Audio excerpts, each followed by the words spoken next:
from you, but in the moment we're getting in more updates, response of fleeing from the battleground. This is the Pakistanis that we're talking about. From the international border, viewers, they have vacated their camps after the firing, after targeting the posts along the IB and the LOC. Pakistan is now fleeing their own posts. Pakistani national flags are also removed by the Pakistani Rangers from the international border posts, and Gursimran Singh is there in the Parkwal sector joining us with more updates. Gursimran, you've been there along the international border in Jammu. We've seen how many ceasefire violations have happened apart from Kashmir zone along the border along the border in Jammu as well. What is the difference you see today from last night?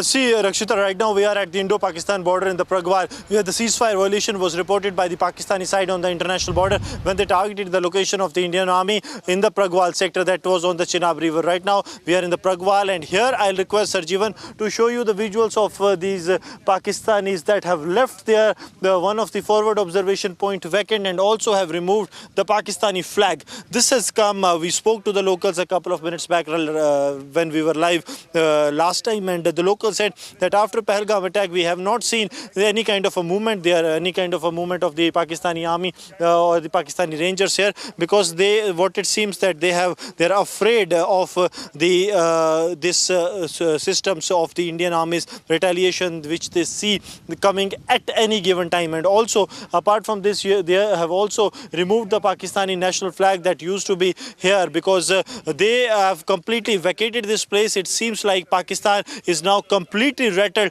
that by India will hit back certainly, and they do not want to be anywhere closer to India, and that's why they have decided that this post that is very close, because see right now where I'm standing and where this post is, it is not that far of distance, and Pakistanis have completely vacated this point. We have been here since morning. Not even a single movement has been spotted near to this observation post of Pakistan, and also the flag of the Pakistan that has now been removed. It has happened after years that a Pakistani flag is not here, because here Pakistan used to tell the people here in India that this is our dominated post, but now what has happened that the Pakistan has taken away the flag as well and have vacated this post on the international border. Right.